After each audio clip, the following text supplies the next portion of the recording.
The glass shattered before the doors even opened all the way. A servant had dropped a tray of crystal near the entrance of the grand ballroom, and the sound cracked through the music like a gunshot. Every head turned, every conversation stopped for exactly 2 seconds. Then the orchestra kept playing, and the room swallowed the moment whole, because that was what the royal court did best. It swallowed things. It smiled over them. It pretended nothing had ever been broken. Elira Voss stood in the doorway, watching the servant scramble to collect the pieces, and thought that she understood exactly how that felt. She had not wanted to come tonight. She had told Edmund Hale as much, 3 times, standing in the small kitchen of the house that used to belong to her father and now belonged to a banker from the coast. Edmund had been the family steward for 11 years before the house was sold, and he was the only person left who still called her by her full name instead of just the general's daughter, said the way people said the names of diseases they hoped were not contagious. "You have every right to be there," Edmund had told her, pressing the invitation card into her hand like it was something fragile. "Your father served this kingdom for 20 years. You are still his daughter. That does not stop being true just because people have decided to forget it." Elira had looked at the card for a long time before she agreed. Now, standing at the top of the marble staircase that led down into the ballroom, she wished she had said no a 4th time. The dress she wore had been her mother's, altered by her own hands late into the night, the seams taken in and let out so many times that she had lost count.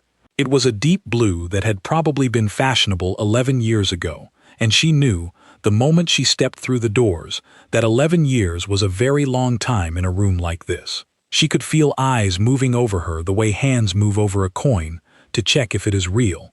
She kept her spine straight and her chin level and walked down the stairs like she belonged there, because she had learned a long time ago that the moment you looked like you did not belong somewhere, the room would agree with you. The ballroom of Castleholm Palace was built to make people feel small. Ceilings painted with golden clouds stretched far overhead, held up by white columns wrapped in ivy that had been trimmed into perfect spirals. Chandeliers the size of carriages hung from silver chains, dripping candlelight down onto 300 of the kingdom's wealthiest and most important people, all of them dressed like they had something to prove and somewhere better to be. Elira had exactly 2 acquaintances in that entire crowd. One was Edmund, who could not attend a royal ball as a former steward, and had instead waited outside with the carriage, promising to be there the moment she wanted to leave. The other was a young clerk from the Treasury office who had once helped her file a request for her father's unpaid pension, a request that had gone nowhere, the way most things involving her father's name went nowhere. She took a glass of pale gold wine from a passing tray and held it like a shield. She had almost made it to the edge of the room, to a quiet corner near a window where she planned to stand until it was polite to leave, when a voice rose above the music, pitched loud enough to be heard by everyone within 20 feet. "Someone tell me who let the help wear taffeta to a royal ball." The voice belonged to Duchess Cassandra Wrenmoor, and it was not an accident that it carried.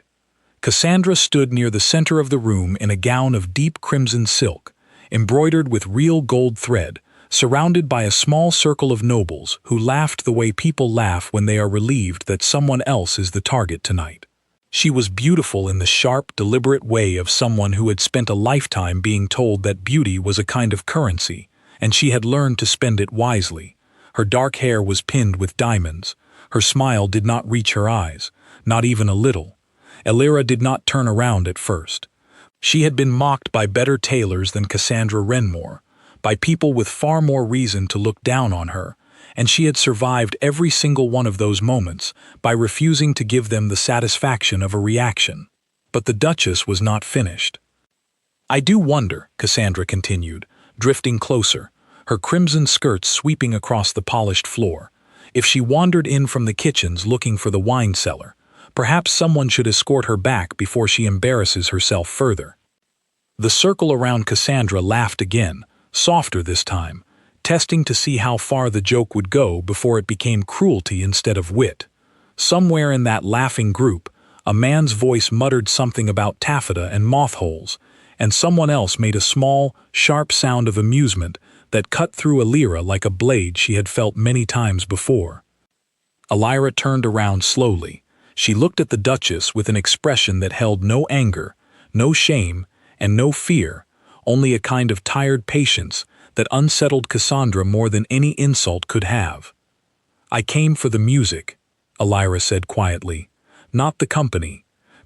For a moment, the Duchess's smile faltered, just slightly, like a crack forming beneath painted plaster. Then she recovered, tilting her head with the practiced grace of a woman who had never once lost an argument in a public room. "How charming," Cassandra said. "The help has opinions." Elira lifted her glass and drank, slowly, deliberately, the pale gold wine cool against her throat. It was, she realized, the first thing she had tasted all day, because the money for food had run thin 2 weeks ago and would not return until Edmund's next wages arrived.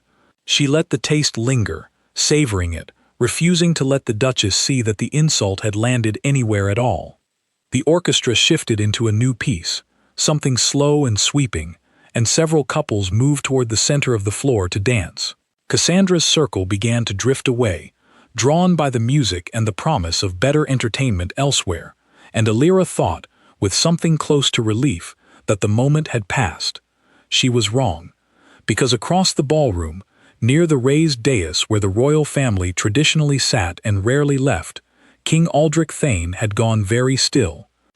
He had been half listening to a report from one of his advisors about grain shipments from the eastern provinces, nodding at the appropriate moments, his mind already 3 conversations ahead, already counting down the hours until he could reasonably excuse himself from another ball that felt exactly like the last 40 he had attended.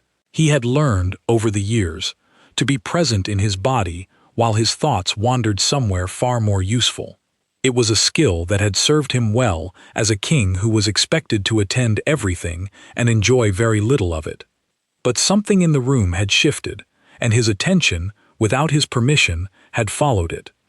He had heard the Duchess's comment from across the floor, the way certain voices are built to travel exactly as far as they are meant to travel, no further and no less. He had watched the little circle of laughter form around her words, and then he had seen the woman she was speaking to. A woman in a blue dress that did not match the current fashion, standing with her spine straight and her chin level, drinking her wine like it was the only thing in the room that had not disappointed her. Aldrich Thane had attended countless balls in his life, and could not remember most of them with any real clarity. Faces blurred together into a long parade of powdered wigs and practiced smiles, names attached to titles, attached to families, attached to alliances he was expected to maintain. But something about the way this woman stood, unmoved by an insult clearly meant to break her, caught in his chest, the way a struck bell rings before it has decided to. He found himself walking toward her before he had fully decided to move. His advisor, a patient man named William Ashcombe, called softly after him, something about the grain report, something about needing his signature before the Eastern envoy departed at dawn. Aldrich did not hear a word of it. His attention had narrowed to a single point across the room, the way a lantern narrows the dark into one small circle of light, and everything outside that circle had gone quiet and unimportant. He crossed the ballroom floor with the easy authority of a man who had never once been told to slow down or step aside, and the crowd parted for him the way crowds always did, nobles bowing their heads slightly as he passed, murmurs rising in his wake like ripples behind a ship. He was aware, distantly, that people were watching him, that his path was carrying him directly past Duchess Wrenmoor, without so much as a glance in her direction, and that this alone would become the subject of conversation for weeks. He did not care. Cassandra's eyes widened as the king walked past her without acknowledgement, and for the first time that evening, her carefully arranged smile disappeared completely. Aldrich stopped in front of Elira Voss and bowed. It was not a small bow, not the shallow nod he offered to most of the nobles in this room out of simple obligation. It was a full, formal bow, the kind reserved for foreign dignitaries and visiting royalty, the kind that made the entire section of the ballroom around them fall into a stunned and immediate silence. Elira stared at him, her glass frozen halfway to her lips, utterly unprepared for the sight of the king of the realm bowing to her, as though she were someone who mattered. "Your Majesty," she managed, setting down her glass and attempting a curtsy that felt clumsy, and rushed after his sudden and unexpected gesture. "Forgive me," Aldrich said, straightening, his voice carrying easily now that the room around them had gone quiet enough to hear a pin drop onto the marble floor. "I do not believe we have been introduced, and yet I find that I already know your face." "I do not see how that is possible," Illyra said carefully. "I have not attended a royal event in over a decade." "Perhaps not," the king said, studying her with an intensity that made her want to look away and at the same time made it impossible to do so. "But you have your father's eyes." The words landed in the silence like a stone dropped into still water, sending ripples out through the crowd that surrounded them. Somewhere behind Illyra, she heard a sharp intake of breath, followed by the frantic whispering of nobles trying to piece together a puzzle that had just gained an entirely new and unexpected shape. Illyra felt something cold settle in her stomach, because she knew exactly what the king's words meant, and she knew that the quiet, careful life she had built for herself over the past several years, the life of an unknown woman with an unremarkable name, was about to end in front of 300 witnesses. Duchess Cassandra Wrenmoor, still standing several feet away, with her crimson skirts pooled around her like spilled wine, went very pale, because she, too, had begun to understand exactly who she had just mocked in front of the entire royal court. The music continued to play, the candles continued to burn, but something in the room had changed completely, and everyone standing near enough to feel it understood, without being told, that they had just watched the first moment of a story that was far from finished. The whispering started before Illyra had even finished her curtsy. It moved through the ballroom the way fire moves through dry grass, catching one small group after another, each cluster of nobles leaning in toward the next, with wide eyes and busy mouths. Voss. The name passed from lip to lip like something forbidden and delicious at the same time. General Roe Voss, the traitor, the hero. Depending on which decade you asked, depending on which faction of the court you had grown up loyal to, the name meant two entirely different things, and both of them were about to collide in the middle of this ballroom floor. King Aldrich Thane did not seem to notice the murmuring, or if he did, he gave no sign of caring. He offered his arm to Illyra with the same calm confidence he might have shown escorting a foreign princess, and after a moment of hesitation, she accepted it, because refusing the king's arm in front of the entire court would have caused a far greater disturbance than accepting it. "Walk with me," he said, his voice low enough now that only she could hear it clearly. "There are too many ears in this part of the room." Illyra allowed herself to be guided away from the center of the floor, toward a quieter alcove near one of the tall windows, where the candlelight was softer and the music from the orchestra did not have to compete with quite so many voices. She was aware of every eye in the room following them, aware of Duchess Cassandra Wrenmoor, standing frozen near the dance floor, with an expression that had gone from smug to something far more uncertain. "You knew my father," Illyra said once they had reached a small measure of privacy, more statement than question. "I knew of him long before I knew him," Aldrich said, "and then, for a short time, I knew him well enough to call him a friend, before the court decided he was something else entirely." Illyra's jaw tightened. She had heard this story told a dozen different ways by a dozen different people, most of whom had never actually met her father, and each version served whatever purpose the storyteller needed it to serve. She had learned to distrust every single one of them. "Which version were you taught?" she asked. "The hero who saved the northern border, or the traitor who sold secrets to the very enemy he was meant to be fighting?" The king studied her for a long moment before answering, and something in his gaze made her feel as though he were reading a much longer, much older story, written somewhere beneath her skin. "I was taught both," he said honestly. "I have never fully believed either." It was not the answer she expected, and for a moment she did not know what to do with it.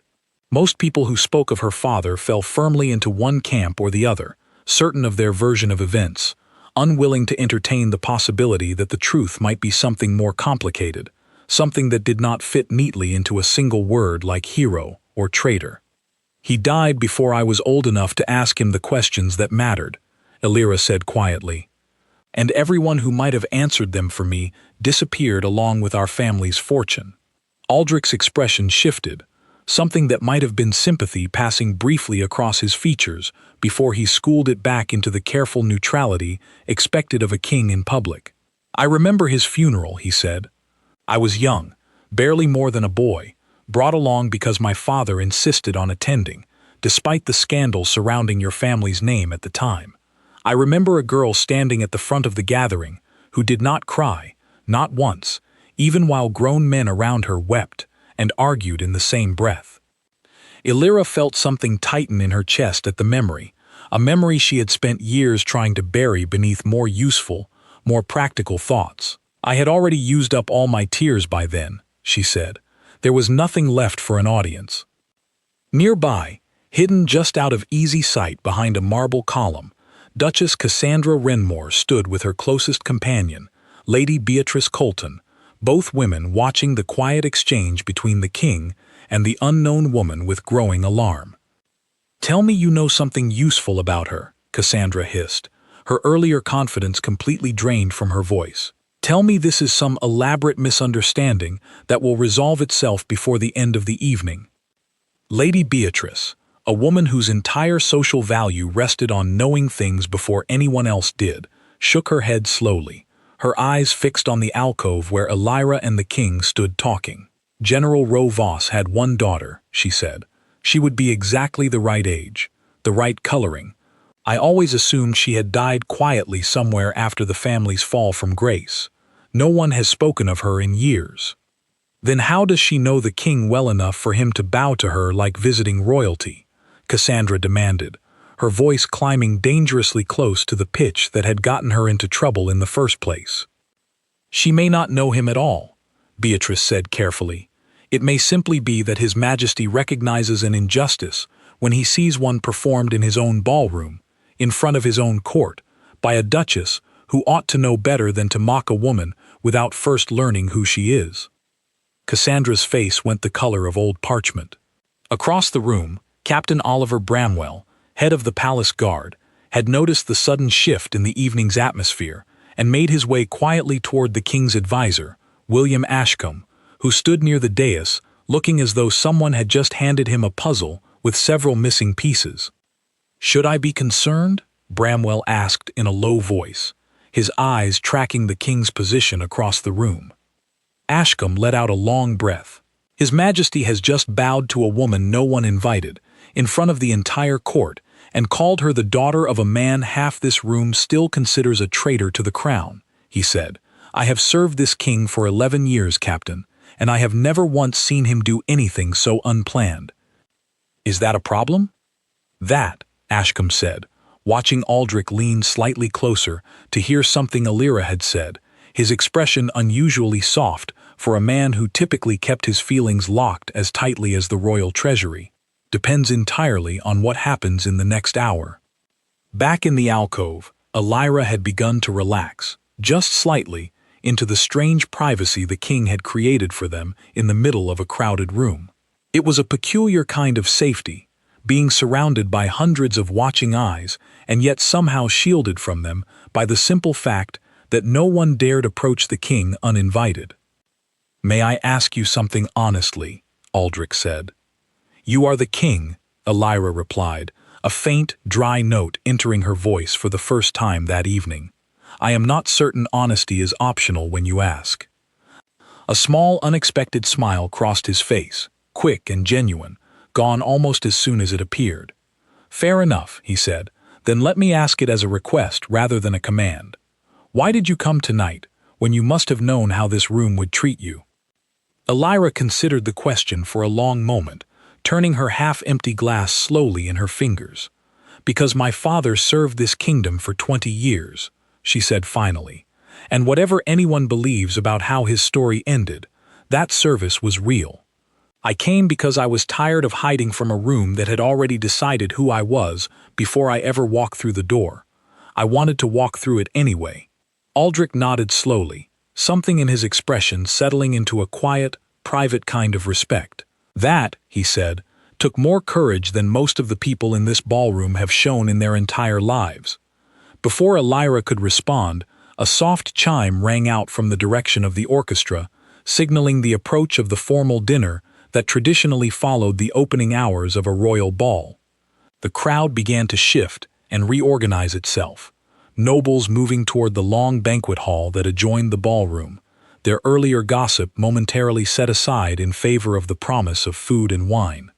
Aldrich turned back to Elira, and something in his posture had changed, had become more deliberate, more purposeful.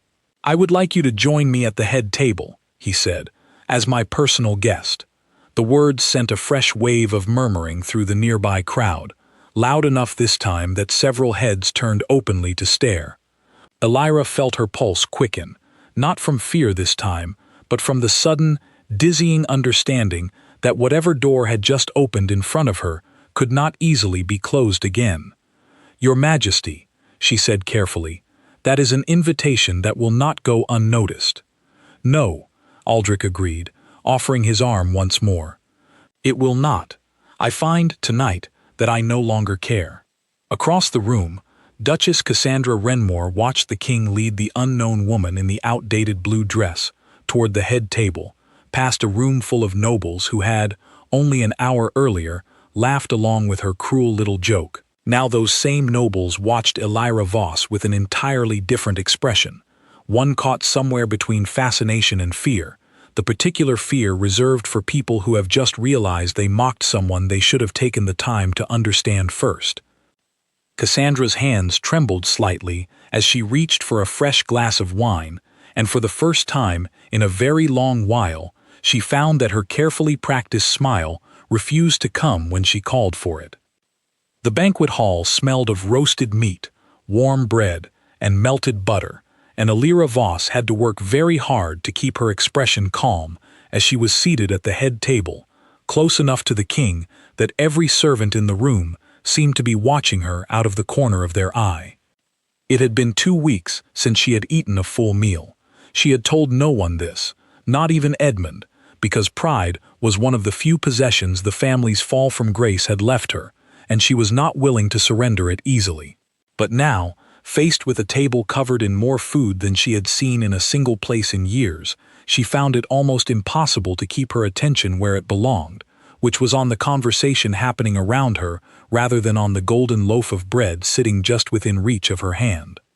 She noticed the little details with an intensity that embarrassed her, the steam rising from the bread, the way the butter had been shaped into small curls and dusted with something that sparkled faintly in the candlelight, the rich dark color of the gravy pooling beside a cut of roasted meat that no one at the table seemed to think was anything remarkable. "You may eat," Aldrich said quietly, leaning slightly toward her, his voice pitched low enough that only she could hear it. "No one at this table will judge you for enjoying your meal." Elira glanced up at him, startled, wondering how he had noticed something she had worked so hard to hide. "I was not aware I had given myself away," she said. "You have been staring at that bread for the better part of a minute," he said, not unkindly. "I simply wished to spare you the awkwardness of continuing to resist it."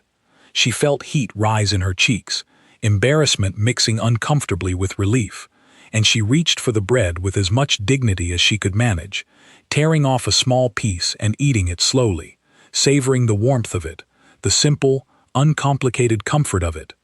For a moment, the noise of the banquet hall faded into the background, and there was only the bread and the small, quiet mercy of a king who had chosen not to comment further.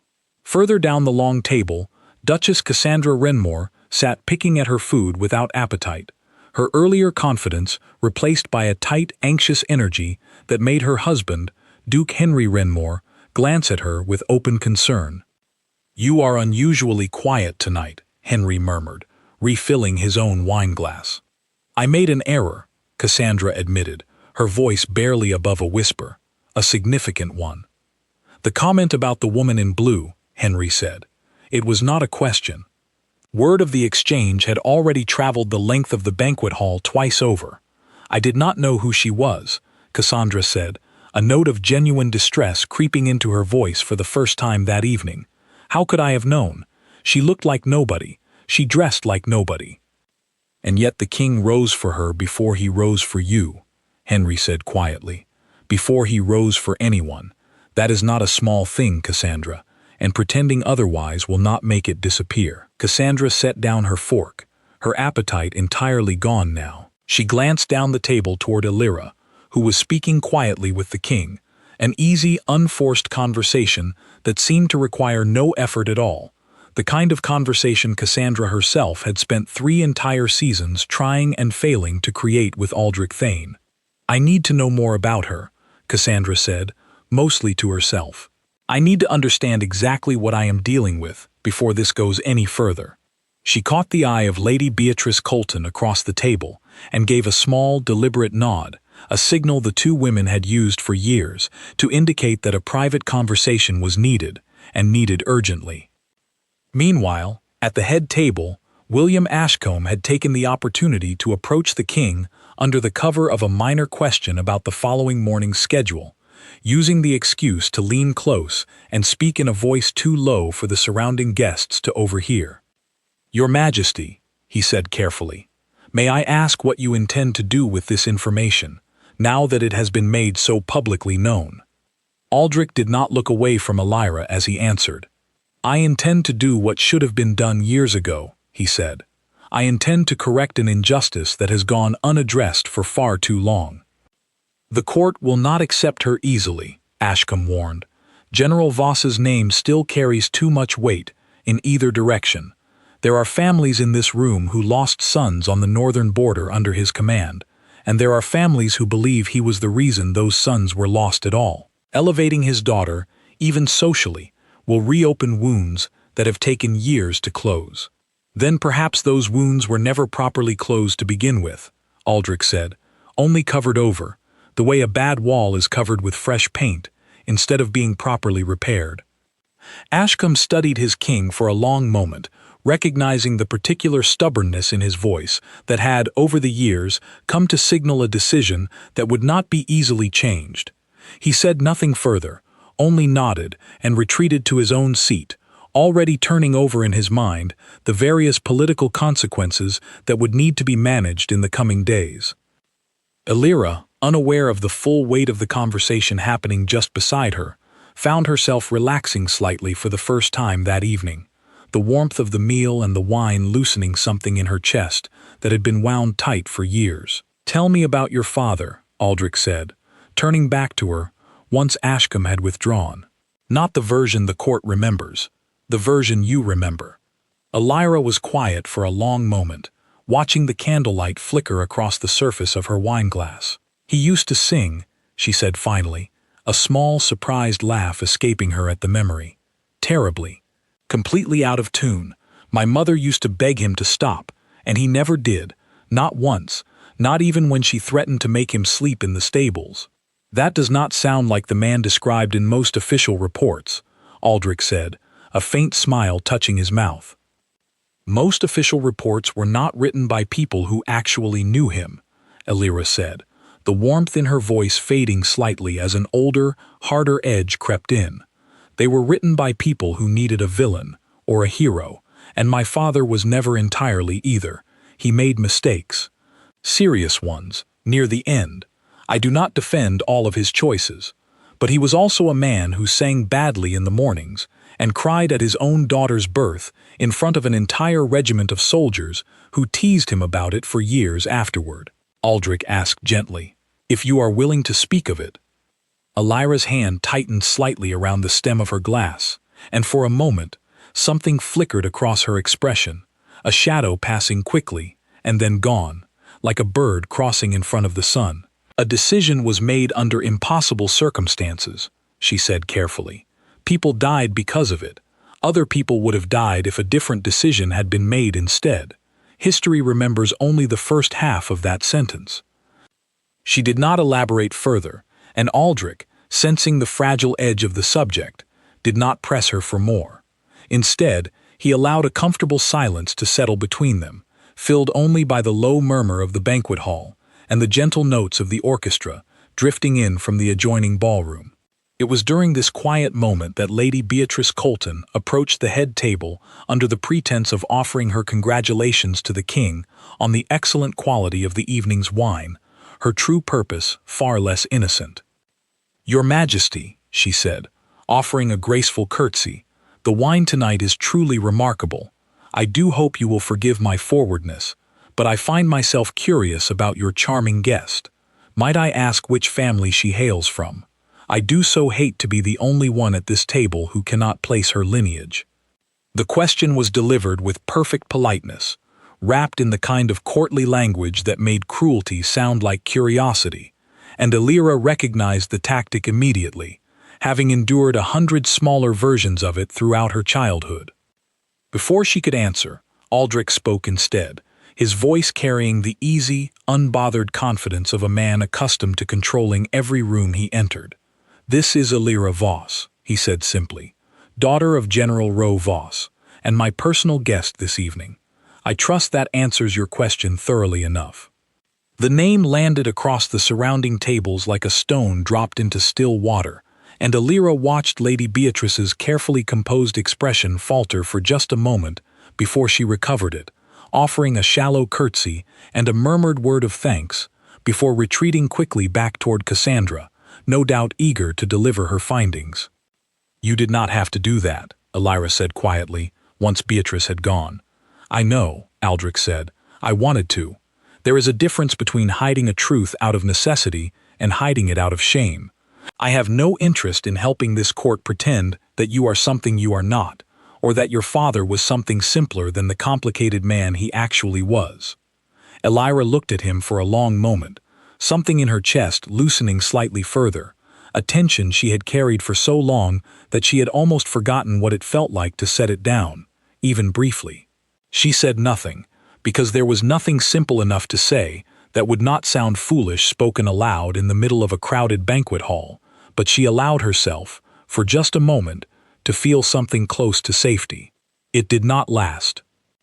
Near the far end of the hall, a young nobleman named Gideon Ashworth, cousin to the Duke of Wrenmoor, and known throughout the court for a temper that frequently outpaced his good sense, had been listening to the exchange with growing agitation. His own family had lost a brother at the northern border 16 years earlier, in the same campaign that had ended General Voss's career and life, and the wound, though old, had never properly healed. He rose from his seat abruptly, wineglass still in hand, and made his way toward the head table with a purposeful stride that immediately drew the attention of Captain Bramwell, stationed quietly near the hall's entrance. "Forgive the interruption," Gideon said, his voice carrying an edge that had not been present in Lady Beatrice's careful questions. "But I find I cannot sit quietly while the daughter of the man responsible for my brother's death is seated at the head of this table like an honored guest." The hall fell silent, the earlier murmuring gossip replaced now by a heavier, more dangerous kind of tension. Elira felt her stomach drop, the warm comfort of the meal evaporating instantly, replaced by a familiar, cold readiness she had built over years of enduring exactly this kind of confrontation. "Your brother's death was a tragedy," Elira said, her voice steady, despite the sudden pounding of her heart. "I have grieved it in my own way, for years, even though I never had the chance to know him. But I did not make the decision that led to that campaign, and I have spent my entire life carrying the weight of a choice I was far too young to influence." "Convenient," Gideon said bitterly, "that the daughter bears none of the responsibility, while the rest of us bear all of the loss." Aldrich rose slowly from his seat, and something in the deliberate calm of the motion made the entire hall go still. "Lord Ashworth," he said, his voice quiet, but carrying an unmistakable weight of authority, "I understand your grief. I do not question it, and I would never ask you to set it aside as though it did not matter. But you will not speak to my guest in this manner at my table, tonight or any other night." Gideon's jaw tightened, and for a moment it seemed as though he might push further, might say something that could not easily be taken back. But the weight of the king's gaze, combined with the sudden, quiet presence of Captain Bramwell now standing just behind his shoulder seemed to remind him exactly where he stood and whose hospitality he had chosen to insult. He offered a stiff, shallow bow. "Forgive me, Your Majesty," he said, though his eyes, when they flicked toward Elira one final time, held none of the apology his words implied. He turned and walked back toward his seat, leaving behind a silence that took several long moments to fill again with the ordinary sounds of the banquet. Elira sat very still, her hands folded tightly in her lap, and it was only when Aldrich reached over, briefly, to rest his hand over hers, that she realized how badly she had been shaking. "I am sorry," he said quietly. "That should not have happened at my table." "It happens everywhere," Elira said, her voice quieter now, stripped of its earlier composure. "It has happened everywhere, for years. I had simply hoped, foolishly, that tonight might be different." "It still can be," Aldrich said. "The evening is not yet over." Elira looked at him, searching his face for some sign of the practiced diplomacy she had come to expect from powerful men, and found instead something that looked, unmistakably, like sincerity. She did not know, yet, what to do with that, but she found, to her own quiet surprise, that she wanted to. By the time the dessert course arrived, Duchess Cassandra Wrenmoor had made a decision. She excused herself from the banquet hall under the pretense of needing fresh air, gathering Lady Beatrice Colton with a single sharp glance, and the two women made their way out onto a private balcony overlooking the palace gardens, where the cool night air did little to calm the anxious energy radiating from Cassandra's every movement. "I want everything you can find on this woman," Cassandra said, gripping the stone railing tightly. "Her mother's family. Any debts, any scandal, anything at all that might explain why the king has spent the entire evening looking at her as though she is the only woman in the room worth noticing. You realize," Beatrice said carefully, "that digging into the private history of General Voss's daughter, on the very night the king has publicly claimed her as his guest, is a considerable risk. I realize that I have spent 3 entire seasons cultivating His Majesty's attention," Cassandra snapped, "and I will not lose all of that progress to a woman who arrived tonight in a dress older than some of the servants." Beatrice studied her friend for a long moment, weighing loyalty against caution, before finally nodding. "I have a cousin who works in the palace archives," she said. "Records of noble births, deaths, and marriages, going back generations. If there is anything unusual about the Voss family lineage, it will be documented there." "Then find it," Cassandra said. "Tonight, if possible."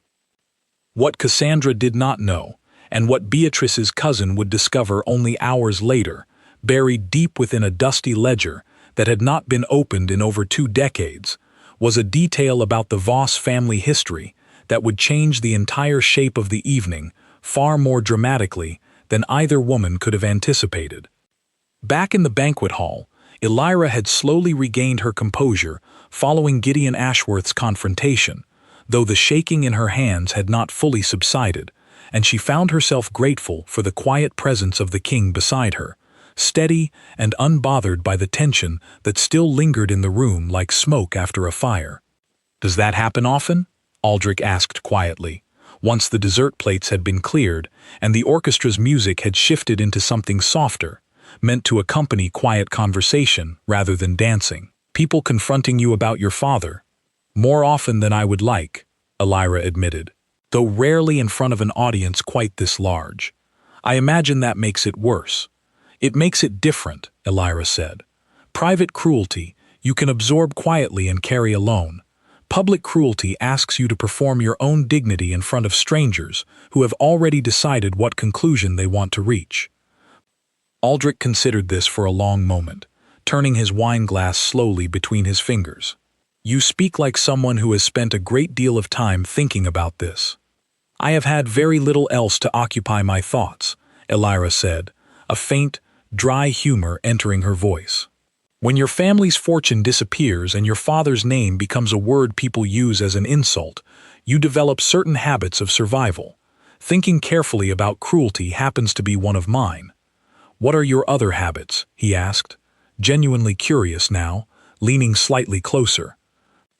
Elira considered the question seriously, surprised by how easy it felt to answer honestly, when for years she had answered every question about herself with careful, guarded half-truths, designed to reveal as little as possible. "I mend my own clothes," she said. "I have learned to make very little food last a very long time. I have learned which streets in the lower quarter are safe to walk after dark, and which are not. I have learned that most people who claim to want to help you actually want something from you in return, and that the rare person who wants nothing is worth holding on to carefully." "And which category do I fall into?" Aldrich asked, his tone light, though something more serious moved beneath the surface of the question. Elira looked at him for a long moment, weighing her answer carefully. "I have not decided yet," she said honestly. "Kings rarely want nothing. But I confess, tonight, you have made it difficult to guess what it is you actually want." Aldrich's mouth curved into something that was not quite a smile, something more thoughtful and uncertain than the easy confidence he usually wore in public. "Perhaps," he said, "I am still deciding that myself." Their conversation was interrupted by the return of William Ashcombe, who approached the head table with the careful, measured steps of a man carrying news he was not entirely certain he should deliver in public. "Your Majesty," he said quietly, bending close, "a matter has come to my attention that I believe requires your immediate consideration. Privately, if possible." Aldrich glanced at Elira, a brief question in his eyes, and she gave a small nod, understanding that whatever business required his attention could not wait for the evening's more pleasant distractions. "I will return shortly," he told her, rising from his seat. He followed Ashcombe out of the banquet hall and into a smaller adjoining chamber, where Captain Bramwell waited alongside a nervous-looking archivist Aldrich did not immediately recognize, a thin man with ink-stained fingers, who bowed low and repeatedly as the king entered. "Explain," Aldrich said simply. "Your Majesty," the archivist began, his voice trembling slightly, "I was approached this evening by a member of the court requesting information regarding the lineage of General Roe Voss's family. In the course of retrieving the relevant records, I discovered something that I believe requires your attention, given tonight's circumstances." He held out a worn, leather-bound ledger, open to a page marked with a faded ribbon, and Aldrich took it carefully, scanning the careful, cramped handwriting that filled the page. What he read there made him go very still. "You are certain of this?" he asked, his voice quieter now, careful in a way that made both Bramwell and Ashcombe exchange a quick, uneasy glance. "The record is quite clear, Your Majesty," the archivist said. "General Voss's wife, Margaret Fenwick, was herself descended from a minor branch of the royal family, several generations removed, through a line that was quietly set aside during a succession dispute nearly a century ago. It is a distant claim, certainly, and one that carries no practical weight in matters of succession today, but it is documented, undeniably, in the official archives." Aldrich closed the ledger slowly, his mind already racing through the implications of what he had just learned. Elira Voss, the unknown woman in the outdated blue dress, who had arrived at tonight's ball uninvited and unnoticed by anyone who mattered, carried within her a thread of royal blood, more directly documented than most of the nobles currently gossiping about her in the banquet hall next door. More directly documented, in fact, than Duchess Cassandra Wrenmoor herself, whose own family's noble status had been granted only 2 generations earlier, through marriage rather than blood. "Who requested this information?" Aldrich asked, though he suspected he already knew the answer. "Lady Beatrice Colton, Your Majesty," the archivist confirmed, "on behalf, I believe, of Duchess Wrenmoor." Aldrich handed the ledger back to the archivist with careful instructions to seal the record and speak of its contents to no one further, without his direct permission, then turned to Ashcombe and Bramwell, his expression unreadable. "It seems," he said slowly, "that the Duchess went looking for a weapon to use against Miss Voss, and instead found something that will do the opposite of what she intended. Will you make this public?" Ashcombe asked carefully. Aldrich considered the question for a long moment, weighing the political consequences against something else entirely, something that felt less like calculation and more like a simple, stubborn desire to see fairness done in a room that had shown so little of it tonight. "Not yet," he said finally, "but I want it available, should the need arise." He returned to the banquet hall to find Alira exactly where he had left her, sitting quietly amid the low murmur of conversation, her posture still carefully composed despite the earlier confrontation. She looked up as he approached, searching his face for some sign of what had called him away so urgently. "Is everything well?" she asked. "Everything is becoming considerably more interesting," Aldrich said, settling back into his seat beside her, "though I am not yet ready to explain exactly how." Before Alira could press him further, the orchestra shifted into a new arrangement, one of the traditional opening pieces reserved for the evening's formal dancing, and a ripple of anticipation moved through the banquet hall as guests began rising from their seats, moving toward the adjoining ballroom where the dance floor waited, polished and gleaming beneath the chandeliers. Aldrich rose from his seat and extended his hand toward Alira, the gesture simple and yet unmistakably deliberate, watched by every set of eyes still lingering in the hall. "Would you do me the honor?" he asked. Alira looked at his outstretched hand, aware of the weight of the moment, aware that accepting it would mean stepping fully and publicly into a spotlight she had spent years carefully avoiding. She thought of her father, of the years spent scraping together enough to survive on the edges of a world that had once considered her family among its most honored members. She thought of the mended seams of her mother's old dress, and the empty pantry waiting for her at home, and the quiet, stubborn pride that had carried her through every difficult year since her family's fall from grace. She placed her hand in his. "I would," she said. The walk from the banquet table to the center of the dance floor felt longer than it should have, every step accompanied by the low hum of hundreds of watching eyes, but Alira found, to her own quiet surprise, that she did not mind the attention nearly as much as she had expected to. There was something steadying in the simple, warm weight of the king's hand around hers, something that made the watching crowd feel less like a threat and more like an audience to a story she was, for the first time in years, allowed to tell on her own terms. Near the edge of the dance floor, Duchess Cassandra Wrenmoor watched the two of them take their positions for the opening dance, her expression carefully composed into something resembling polite interest, though the tight set of her jaw betrayed the anxious calculations still turning behind her eyes. Lady Beatrice appeared at her side moments later, her expression grave, and leaned close to whisper something urgent into Cassandra's ear. Whatever the words were, they drained the last remaining color from the Duchess's face, and her hand tightened around the stem of her wineglass, hard enough that Beatrice reached out quickly to steady it before it shattered against the marble floor. "Say that again," Cassandra whispered, her voice barely audible even to her closest friend. "The archives," Beatrice repeated quietly. "My cousin confirmed it not an hour ago." Margaret Fenwick's line traces back to the royal family itself, through a branch set aside generations ago during a succession dispute. It is documented. It is undeniable. Alira Voss is not simply the daughter of a disgraced general, Cassandra. She carries royal blood more directly proven than either of ours. Cassandra said nothing for a long moment, watching the king lead Alira through the opening steps of the dance, with an ease and warmth that made the entire watching court lean forward slightly, hungry for every detail of a story that had, in the span of a single evening, transformed from a small, cruel joke into something far larger than anyone in the room could have predicted. "I have made a terrible mistake," Cassandra said finally, so quietly that only Beatrice could hear it. "Yes," Beatrice agreed. "I believe you have." The dance ended, and the applause that followed felt different from the polite, obligatory sound the court usually offered at the close of the opening dance. It carried something warmer in it, something uncertain and curious, as though every person clapping was still trying to decide exactly what they had just witnessed. Alira stepped back from the king, slightly breathless, her cheeks flushed from the exertion of the dance and the weight of so many watching eyes.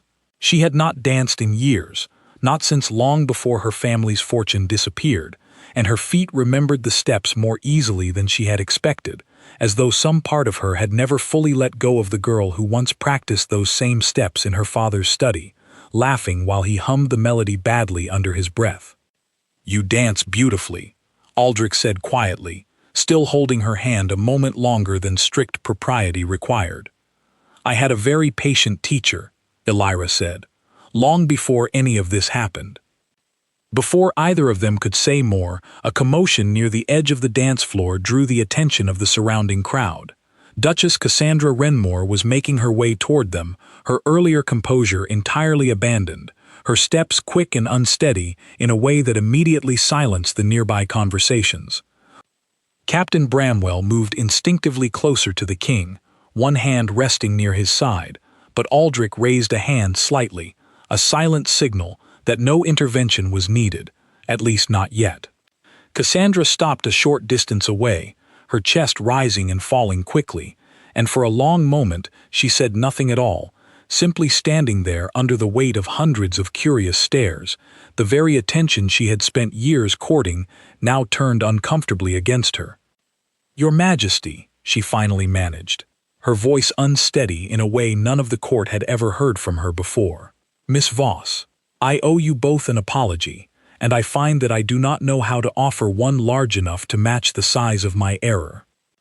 The ballroom had gone almost completely silent now, the orchestra pausing between pieces, every eye fixed on the unfolding scene. "I mocked you tonight," Cassandra continued, forcing herself to look directly at Elira, without knowing anything true about who you are or what you have endured. "I judged you by the age of your dress and the absence of your name from this season's guest lists, and I did so cruelly, in front of an audience I knew would laugh along with me. I have since learned that my judgment was not only unkind, but entirely, embarrassingly wrong."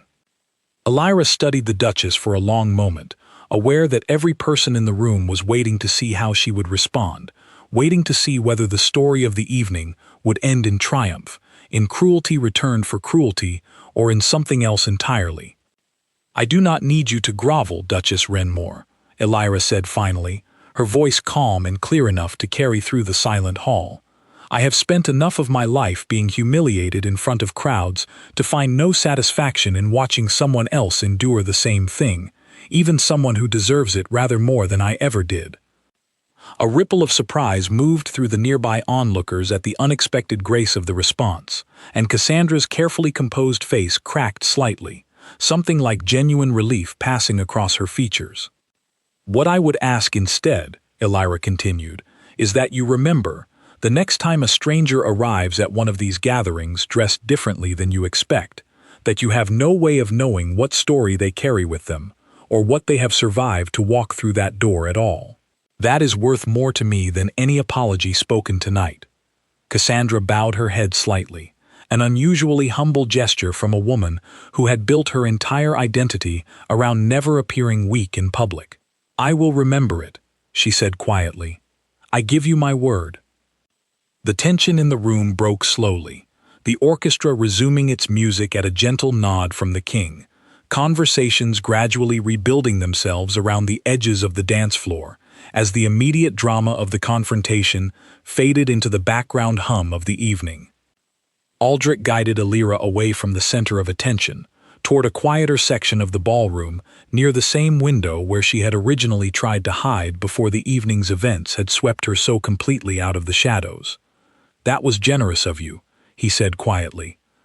"More generous than she likely deserved, given the manner of her apology." "Perhaps," Elira said, "but I did not come here tonight to build a new life out of someone else's ruin. I have watched enough of that happen to my own family to have no appetite for doing it to someone else, even someone as thoroughly unpleasant as the Duchess." Aldrich studied her for a long moment, something in his expression settling into a quiet, steady kind of admiration that he made no effort to hide. "You are unlike anyone else I have met in this court," he said. "I do not say that lightly." "I have had very little choice in the matter," Elira said, a faint, tired smile touching her mouth. "Being unlike everyone else has mostly been a matter of survival, rather than any particular virtue on my part. Survival can become virtue, Aldrich said, when it is carried with as much grace as you have carried yours. Elira did not know how to answer that, so she said nothing, allowing the comfortable silence between them to stretch out for a long moment, while the music continued around them, softer now, meant for quiet conversation rather than dancing. It was nearing midnight when Aldrich finally excused himself briefly to attend to a small matter of protocol, leaving Elira alone by the window for the first time since her arrival. She used the moment to breathe, to let the weight of the evening settle properly in her chest, still hardly believing the distance she had traveled between the humiliation of the ballroom's entrance and this quiet, unexpected peace by the window. William Ashcombe approached her during this brief solitude, offering a respectful bow before speaking. "Miss Voss," he said, "I wish to offer my own apology, though it is somewhat delayed. I doubted the wisdom of His Majesty's actions this evening when I first witnessed them. I no longer doubt it." "You do not owe me an apology, Master Ashcombe," Elira said. "You were simply doing your duty, being cautious on behalf of your king." "Perhaps," Ashcombe said, "but caution, taken too far, becomes its own kind of cruelty. I have watched this court disregard people for years, based on nothing more substantial than the fashion of their clothing or the reputation of their family name. Tonight, for the first time in a long while, I watched someone refuse to do the same, and I found myself rather ashamed that it took the king's example to remind me how rarely I extend that same courtesy myself." Elira considered his words carefully before responding. "Then perhaps," she said, "tonight has been useful for more than just my own circumstances."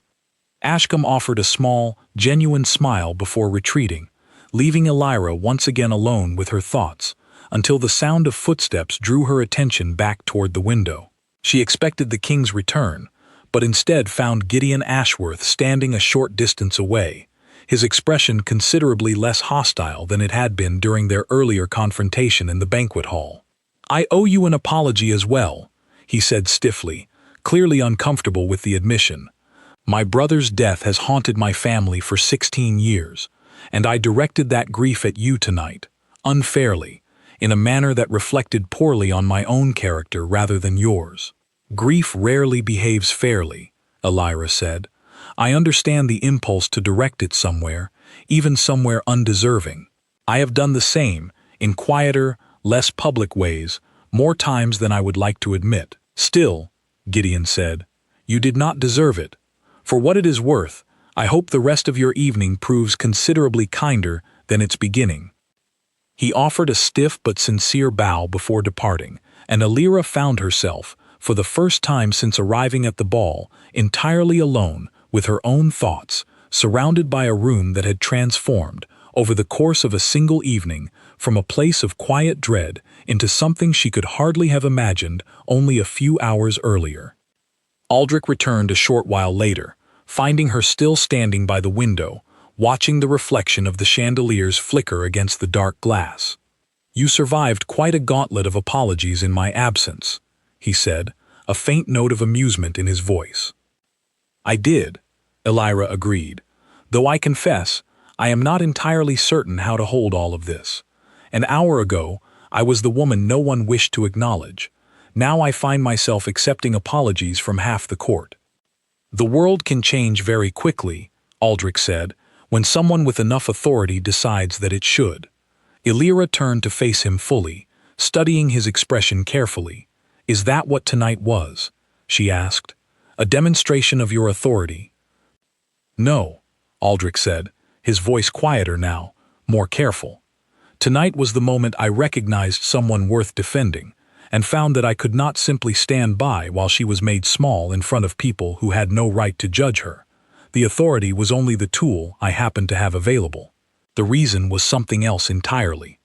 The words settled between them, heavier than either of them had perhaps intended, and Elira felt something in her chest loosen further, a tension she had carried for so many years that she had nearly forgotten what its absence might feel like.